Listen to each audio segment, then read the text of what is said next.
그리스도께서 우리 안에 계시는 그 형식에 관한 것입니다. 여러분, 예수님은 승천하셨죠. 그래서 하늘로 올라가셨어요.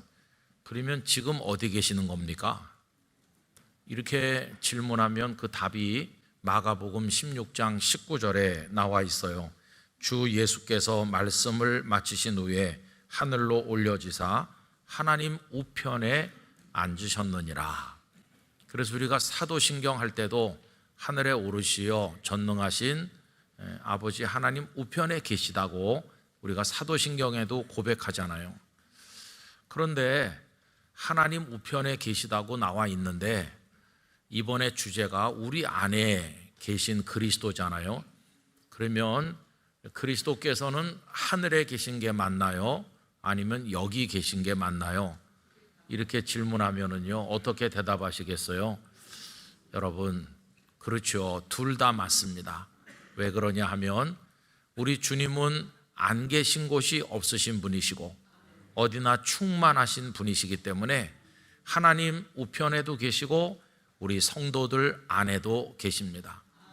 자, 이제 그걸 전제로 하고 그러면 어떤 모습으로 우리 안에 계시나 이렇게 묻는다면 영으로 계십니다. 다시 말하면 성령님의 강림이 곧 그리스도께서 우리 안에 계신 것이죠. 여러 군데서 말씀하셨는데 성령님이 오실 것이다. 요한복음 14장 26절 한 군데만 읽어보면 보혜사 곧 아버지께서 내 이름으로 보내실 성령 그가 너희에게 모든 것을 가르치고 내가 너희에게 말한 모든 것을 생각나게 하리라 하셨죠. 근데 성령님이 누구십니까? 하나님 아버지의 영이심과 동시에 예수님의 영이십니다. 그래서 사도행전 16장 7절을 읽어보면 무시야 앞에 이르러 비두니아로 가고자 애쓰되 예수의 영이 허락하지 않으신다고 나와 있는데 그 예수의 영, 성령님이시거든요. 그러니까 성령님께서 우리 안에 임하여 계신 것은 바꿔 말하면 그리스도께서 우리 안에 계신 것이라고 말할 수 있어요. 그러니까 바울 사도께서 우리가 그리스도 안에 있고 그리스도께서 우리 안에 계시다고 계속 말하는 것은 성령님께서 우리 안에 계시다 하는 의미로 이야기하는 겁니다. 자, 그 다음에 두 번째 할 이야기는 뭐냐 하면은 그러면 그 성령님께서 제자들에게 임하신 시점이 언제였는가 하는 것입니다. 여러분, 예수님께서는 부활하시고 40일 동안 이 땅에 계신 이후에 승천하셨어요.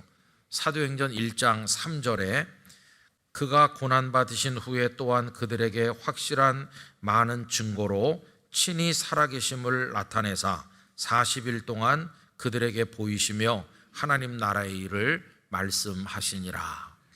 그러니까 부활 이후 40일을 계시다가 승천하셨어요. 그러면 주님의 영이신 성령님께서 제자들에게 강림하신 것은 언제였는가 이렇게 묻는다면 사도행전 2장 1절이 오순절이었다고 얘기합니다. 오순절 날이 이미 이름에 그들이 다 같이 한 곳에 모였더니, 그러면 잘 생각해 보세요. 예수님께서 부활하시고 40일 후에 승천하셨다. 그런데 성령님은 그 다락방에 임하신 건 오순절이다. 그럼 여러분, 요 예수님의 승천하고 성령님이 임하셨다는 오순절하고 그 사이에 열흘이 조금 안 되는 시간이 있습니다. 시간, 공백이 있어요. 그러면 그 공백 기간에는 예수님은 승천하셨으니까 안 계시고 성령님은 아직 안 오셨으니까 없으시고, 그러면 달랑 제자들만 그 며칠 동안 있었던 건가? 그게 공백 기간이었나? 이런 생각을 할 수 있잖아요. 근데 여러분, 공백기가 아니에요. 그 며칠 동안에도 주님의 영이신 성령께서 함께 계신 것이에요. 주님은 내가 너희를 고아와 같이 버려두지 않는다고 말씀하셨습니다. 또 그 마태복음 28장 20절 끝에 보면 볼지어다 내가 세상 끝날까지 너희와 항상 함께 있을 것이라고 말씀하셨어요. 그러니까 예수님은 얘들아, 내가 승천하고 미안하지만 며칠 동안은 너희끼리 있어야 되는데 잘 있을 수 있겠니? 이렇게 하신 분이 아니세요. 승천하심과 동시에 성령님께서 제자들 속에 오신 것이에요. 그러니까 여러분 1분 1초도 우리들만 있도록 내버려 두시는 분이 아니시라는 것이에요. 주님의 영은 이미 승천하시는 그 순간 제자들 속에 임하여 오셨다는 것입니다. 이거를 이제 두 번째 얘기로 말씀을 드리고, 세 번째는 뭐냐 하면, 그러면 주님께서 승천하신 이후에 이미 제자들 속에 아직 오순절이 되지 않았지만 성령께서 임하여 계신 것이라면 제자들이 그거를 알았을까 하는 것입니다. 아, 예수님은 승천하셨지만 주님의 영이 지금 우리 안에 오셨구나. 이걸 그들이 자각하고 깨닫고 그걸 믿고 알았겠는가 하는 것입니다. 여러분, 이번에 그 강사 목사님이 자주 하신 말씀 중에 이런 게 있어요. 주께서 우리 안에 계신데도 모른다. 주께서 우리 안에 계신데도 믿어지지 않는다. 그래서 우리와 안에 계신 그리스도와 더불어 살아가는 걸 잘 못한다. 이런 문제점들을 많이 말씀하셨잖아요. 여기 지금 제자들도 주님의 성령께서 이미 그들 속에 계신데도 잘 몰랐을 것이다, 이렇게 생각이 돼요. 그들의 그 모습이 오늘 주님의 영이 우리 안에 계신데도 잘 모르고 살고 있는 우리들의 모습과 아주 비슷한 거죠. 그럼 여러분, 여기서 이제 질문해야 되는 것은 왜 몰랐을까 하는 것입니다. 왜 주의 영이 우리 가운데 계시는데도 잘 모르는 일이 일어나는가? 여러분, 그 가장 기본적인 대답은 보이지 않기 때문입니다. 우리가 성경 전체를 쭉 읽어보면 성경에 흐르고 있는 중요한 이슈가 하나 있는데, 그게 뭐냐 하면 보이는 하나님과 보이지 않는 하나님에 관한 것입니다. 이스라엘 백성들이 구약시대 때 하나님을 섬길 때 가장 어려웠던 것은 하나님께서 영이시기 때문에 눈으로 볼 수 없다는 거, 바로 그거였어요. 그래서 그들은 다른 나라 백성들이 섬기는 그들의 종교를 굉장히 부러워했습니다. 왜냐하면 바알이든지 아세라든지 뭐 어떤 것이든지 다 눈에 보이거든요. 돌로 깎아 만들었든지 나무로 만들었든지 간에 하여튼 뭔가 이렇게 눈에 보이는 게 있어요. 여기 신이 계시다 이렇게 말하면서 가보면 보이고 만질 수도 있고, 그런데 하나님은 안 보이시는 거예요. 그래서 이 사람들은 보이는 신이 있었으면 좋겠다, 이런 유혹을 계속 받아서 보이지 않으시는 하나님을 보이는 형태로 바꿔보려는 시도를 계속했습니다. 그 중에 한 예를 들면 시내산 아래서 만든 금송아지 이야기죠. 여러분, 시내산 아래에 머물렀을 때 하나님께서 모세를 부르셔서 모세가 하나님 말씀을 받으려고 산에 올라가셨는데 여러 날 동안 내려오지 않았습니다. 근데 백성들에게 위로가 됐던 것은 모세였어요. 하나님은 안 보이지만 그래도 모세는 자기들 눈앞에서 왔다 갔다 하면서 여러 가지 일을 하니까 아, 모세가 우리와 함께 계시다, 마치 모세가 하나님이나 되는 듯 위로를 받고 그랬어요. 그런데 눈에 보이던 모세가 어느 날부터인가 안 보이니까 어떻게 된 건가? 불안감이 그들에게 밀려오기 시작한 거죠. 그래서 아론을 만나서 우리를 인도할 신을 만들어 달라. 모세는 어떻게 됐는지 모르겠다, 이렇게 하니까 어리석게도 아론이 그걸 끊어야 되는데 그들의 말을 거역하지 못하고 그들이 가져온 금붙이를 녹여서 금송아지를 하나 만들어냈어요. 그러면서 이 금송아지가 우리를 애굽에서 인도한 바로 그 신이다, 이렇게 말합니다. 출애굽기 32장 4절, 아론이 그들의 손에서 금고리를 받아 부어서 조각칼로 새겨 송아지 형상을 만드니 그들이 말하되 이스라엘아, 이는 너희를 애굽 땅에서 인도하여 낸 너희의 신이로다 하는지라. 여러분, 이때 그들의 죄가 뭘까요? 이제부터 여호와 하나님을 섬기지 말고 바알을 섬깁시다, 이렇게 말한 게 아니에요. 여전히 여호와 하나님을 섬기려고 해요. 그런데 문제는 눈에 안 보여서 불안하니까 금송아지를 만들고 바로 이것이 우리를 애굽에서 인도한 그 신이시다 이렇게 말한 거예요. 그때 그들의 죄는 안 보이는 하나님을 눈에 보이는 금송아지로 바꾼 거, 이게 그들의 죄인데, 그래서 여러분 십계명 중에 두 번째 계명이 뭡니까? 어떤 형상도 만들지 말라는 거잖아요. 근데 이게 이제 그들은 어려웠던 거예요. 로마서 1장 22절로 23절에 보면 형상을 만드는 어리석음에 관해서 말씀하고 있는데, 스스로 지혜 있다 하나 어리석게 되어 썩어지지 아니하는 하나님의 영광을 썩어질 사람과 새와 짐승과 기어다니는 동물 모양의 우상으로 바꾸었느니라.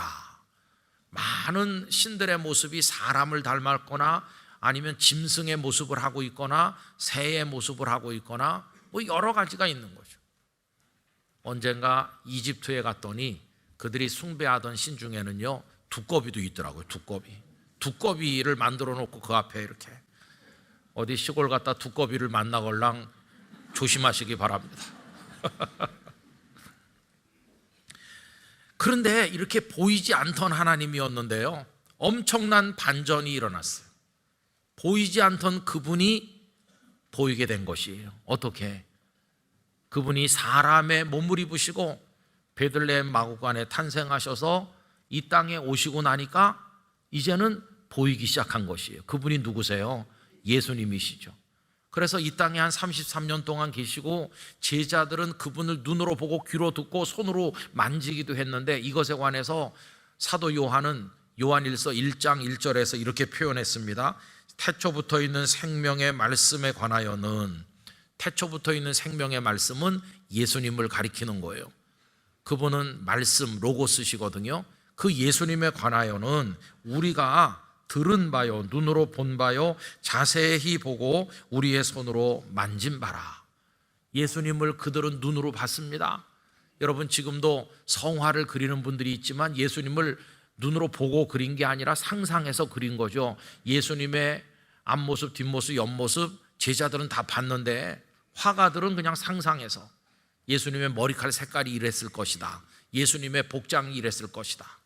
제자들은 다 보고 그분의 음성을 이 귀로 똑똑히 듣고 심지어는 다 만져보고 예수님의 숨결을 느끼고 예수님의 손도 다 만져보고 그랬다는 거예요. 눈에 보이는 모습으로 계시니까. 자, 그런데 또 한 번의 반전이 일어난 거죠. 그게 오늘 본문이에요. 보이시던 예수님이 이제는 다시 안 보이시게 된 것이에요. 여러분 오늘 말씀 9절을 보세요. 9절. 이 말씀을 마치시고 그들이 보는데 올려져 가시니 구름이 그를 가리어 보이지 않게 하더라. 예수님께서 승천하실 때 처음에는 보였어요. 보는데 올려져 가신다. 처음에는 보였는데 높이 올라가시니까 잘 안 보이더니 그 다음에 구름이 쫙 가린 후부터는 안 보이기 시작했어요. 여러분 그때 이후로 지금까지 기독교인들은 눈에 보이지 않는 주님을 믿고 있는 것이에요. 우리도 그래요. 우리도 눈에 보이지 않는 삼위일체 하나님을 믿고 있는 거죠. 그래서 그 하나님의 영이시며 예수님의 영이신 성령께서 우리 안에 계셔도, 이번 주제식으로 말하면 그리스도께서 우리 안에 계셔도 잘 모르는 거예요. 우리 안에 계신지 어떤지를. 자, 그래서 네 번째 얘기가 나오는 건데, 그분이 우리 안에 계신 거를 깨닫게 만들어주는 증거가 필요하다는 것이에요. 아, 내 안에 계시구나. 이걸 깨닫게 만들어주는 증거가 필요해. 증거. 눈으로는 안 보이니까 그거 말고 다른 증거가 필요한 거죠. 여러분 그 증거가 어떻게 임하는가를 한번 보세요. 예수님께서 승천하시는 그 순간에 벌써 제자들 속에는 주님의 영이 오셨다고 그랬어요. 그런데 오순절날 다락방에 또 성령께서 임하셨다고 그랬어요. 그럼 여기서 좀 이상한 생각이 들죠. 승천하시면서 벌써 성령님이 제자들 안에 계셨는데 오순절날 다락방에 성령님이 왜 또 임하셨나? 벌써 와서 계시는데 아니 그러면 성령님이 여러분이 계셔서 벌써 와 계신 그 성령님 말고 전혀 다른 또 다른 성령님이 다락방에 임하신 건가? 여러분 이렇게 생각할 수도 있겠죠. 그러나 이건 다 잘못된 생각이에요. 이미 제자들 안에 임하여 계신 그 성령님이 다락방에 임하신 그 성령님이고, 성령님은 한 분뿐이세요. 근데 오순절에 왜 또 임하시는가? 또 임하실 무슨 필요가 있나? 그런 생각이 들잖아요.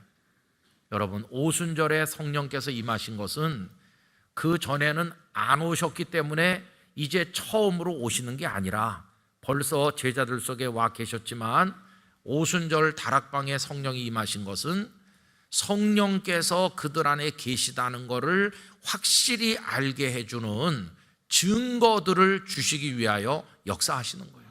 증거. 그 증거가 어떻게 나타났나요? 여러 가지로 나타났죠. 그게 사도행전 2장 2절부터 4절까지인데 제가 읽어보겠습니다. 호련히 하늘로부터 급하고 강한 바람 같은 소리가 있어 그들이 앉은 온 집에 가득하며, 이게 첫 번째 증거예요. 그들이 다락방에 앉아 있는데 갑자기 확 바람이 온 집 안에 부는 거예요. 마치 예배당 안에 막 바람이 불어가지고 그걸 느끼는 것처럼 그런 증거가 나타났고, 두 번째는 3절, 마치 불의 혀처럼 갈라지는 것들이 그들에게 보여. 여러분, 성령님은 눈에 보이나요? 안 보이시죠? 그런데 그 증거는 보여요. 그 증거, 불의 혀처럼 갈라지는 게 보였다는 것이 보여서 각 사람 위에 하나씩 임하여 있더니, 4절, 그들이 다 성령님의 충만함을 받고 성령이 말하게 하심을 따라 다른 언어들로 말하기를 시작했다. 이게 뭡니까? 방언하기 시작한 건데 이게 또 증거 중에 하나죠. 그러니까 제자들은 처음 그런 일을 경험한 거예요. 다락방에 모여서 기도를 하는데 갑자기 막 바람이 확 온 집에 가득하고 불의 혀처럼 갈라지는 게 막 눈에 보이고 그들 각자에게 임하시더니, 그리고는 방언이 시작된 것이에요. 야, 어떻게 이런 일이 우리 안에 일어나는가? 그때 알게 된 거예요. 자기들만 있는 게 아니라 이미 자신들 안에 그리스도의 영이 임하여 계시다는 걸 확실하게 알게 된 것이에요. 그 증거들을 통해서 알게 된 거예요. 여러분, 예수님은 벌써 오늘 본문에서 성령님이 오시면 증거도 따라온다는 걸 말씀하셨어요. 그게 1장 8절이죠. 여러분, 1장 8절, 오직 성령이 너에게 임하시면, 그 다음에 뭐가 나오나요? 권능을 받는다고 그랬죠. 바로 그겁니다. 성령님이 이렇게 임하여 오셔도 내 안에 성령님이 계시는지를 모를 수도 있어요. 그런데 성령님이 오심과 함께 권능이 주어지는 그 순간 알게 되는 거예요. 방언을 하게 되고 여러 가지 삶의 승리가 우리에게 주어지게 되는 그런 권능을 경험하게 되면, 나 혼자 있는 게 아니구나, 주께서 내 안에서 일하고 계시는구나, 이거를 확실하게 알게 되는 거예요. 그러니까 지금 우리에게 필요한 게 뭐냐 하면은, 왜 주께서 우리 안에 계시는데도 잘 모르거나 그게 믿어지지 않는가? 그 증거가 없어서 그래요. 증거. 우리 영락교회 성도 한 분 한 분에게 이미 그리스도의 영이 여러분 안에 계시다는 증거들을 얻으시기를 축원합니다. 그 증거가 필요한 것이에요. 증거. 그래서 제자들은 그 증거를 얻고 난 다음에는 달라졌어요. 자기들만 있는 게 아니고 그리스도의 영이 자신들 안에 계시다는 걸 확실하게 알게 됐기 때문에 딴 사람으로 변했어요. 두려워하지도 않고 담대하게 나가서 무수한 사람들에게 말씀을 전했고, 환난을 겪어도 기뻤고 감사했고, 언제나 모여서 교제하고 말씀을 나누고 기도하면서 전혀 변화된 삶을 살아갔는데, 이게 바로 그들 속에 그 증거가 있었기 때문이에요. 여러분, 저는 우리 영락교회 성도들에게도 이런 증거가 필요하다고 생각합니다. 이제 그 증거를 사모하시기 바랍니다. 주님이 제 안에 계신 증거를 보게 하여 주세요. 그건 여러 가지로 나타나요. 어떤 때 말로 다 할 수 없는 기쁨, 기쁠 이유가 없는데 기쁜 거예요. 그리고 감사한 거예요.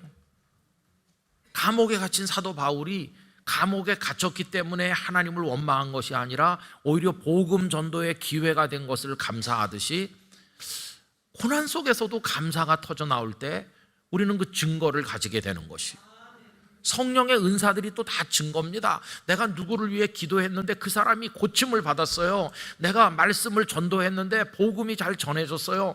내가 두려움이 없어졌어요. 누굴 보니까 불쌍한 생각이 들고 사랑의 마음이 막 일어났어요. 내가 말씀을 잘 깨닫게 됐고 말씀을 잘 전할 수 있게 됐어요. 뭐 여러 가지, 그게 다 그리스도께서 우리 안에서 일하고 계신 증거가 된다고 하는 것이, 여러분 이런 구체적인 증거들을 사모하시기 바랍니다. 이런 증거들을 많이 가지시게 되기를 원합니다. 또 중요한 증거가 하나 있죠. 그게 뭐냐 하면요, 기도하는 겁니다. 이 제자들 속에 예수님이 승천하심과 더불어 성령님이 같이 하셨는데, 오순절의 다락방에 아까 말씀드린 대로 바람과 같이 불같이 방언의 은사로 여러 가지 증거가 나타났고, 그 며칠 동안에는 그 증거들이 잘 없어가지고 잘 몰랐을 거다 이랬는데요, 여러분 그때도 최소한 한 가지 증거는 있었어요. 그게 뭐냐 하면 기도하게 하시는 증거가 있는 거예요. 예수님 승천하시고 감람산에서 예루살렘으로 돌아와 그 다락방에 모여서 오늘 본문 끝에 있는 것처럼 그들이 뭘 했나요? 오로지 기도에 힘썼다. 여러분 이게 성령께서 그들 속에 일하신 증거입니다. 왜 그러냐 하면 그들은 기도의 사람이 아니었어요. 불과 얼마 전만 해도 겟세마네 동산에서 예수님은 땀방울이 핏방울 될 때까지 기도하시는데 쿨쿨 자던 사람들이에요. 와서 깨워 놓으시면서 기도 좀 해. 그래도 계속 자던 사람들이 갑자기 변해가지고 결심한다고 몇 날 며칠을 계속 기도에 힘쓸 수 있나요? 여러분 지금까지 많이 해보셨잖아요. 기도에 관한 설교 듣고 그날부터 결심하잖아요. 기도해야지. 결심해도 되던가요? 잘 안 됐잖아요. 이 사람들도 마찬가지인데 오늘 본문 끝에는 오로지 기도에 힘썼다. 그것도 한두 시간 힘쓴 게 아니라 오순절 될 때까지 계속. 이게 어떻게 가능한가? 이미 주님의 성령님께서 제자들의 마음속에 계셔서 기도하고 싶은 생각이 들고 기도 안 할 수 없는 갈증을 느끼게 하시고 기도할 수 있는 힘을 주신 거예요. 이미 기도한다는 것 자체가 성령님이 그들 속에 계신 증거였다는 것을 알 수가 있는 거죠. 여러분 끊임없이 기도하며 사모하시기 바랍니다. 주님, 낮에나 밤에나 주께서 저와 같이 계신 것을 알게 해주세요. 기쁨이 솟아나게 해주세요. 고난 중에도 감사하게 해주세요. 그리고 나의 연약함을 치료해 주세요. 내가 누구를 위해 기도할 때 응답되게 해주세요. 내가 복음이 전도되기를 바라는 마음 주셔서 전도자가 되게 해주세요. 내가 누군가를 보면 불쌍히 여기고 사랑하는 마음이 생겨나 사랑의 은사를 가지게 해주시고, 그런 여러 가지를 사모하시기 바랍니다. 베드로전서 3장 15절, 너희 마음에 그리스도를 주로 삼아 거룩하게 하고 너희 속에 있는 소망에 관한 이유를 묻는 자에게는 대답할 것을 항상 준비하되 온유와 두려움으로 하고. 제가 그렇게 보이세요? 정말 감사하네요. 제가 어떻게 행복한지 알려드릴까요? 내 안에 그리스도께서 계시거든요. 아니 그게 어떻게 보이지 않으시죠? 보이지 않지만 성령님이 제 안에 계시거든요. 그래서 저의 낮이나 밤이나 제 속에 기쁨을 주시고 이렇게 저렇게 저를 인도하시거든요. 형제님도 이런 은혜를 같이 받으시길 바라요. 이러면서 대답할 거리가 있어야 된다. 저는 우리 영락교회 성도들이 또 산상기도에도 무사히 마쳤어. 내년에는 누가 오실라나? 이렇게 하지 마시고 내년에 누가 오실지 저도 몰라요. 그러나 주님은 이미 와 계시잖아요. 주님, 내년에 누가 올까를 기다리지 말고 이미 우리 안에 와 계신 그리스도 성령님, 할렐루야, 그분과 함께 낮이나 밤이나 기쁨으로 살아가는 것이에요.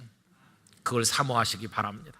많은 간증거리, 찬송할 이유들 주님께서 우리 성도님들에게 쏟아부어 주시기를 간절히 축원합니다.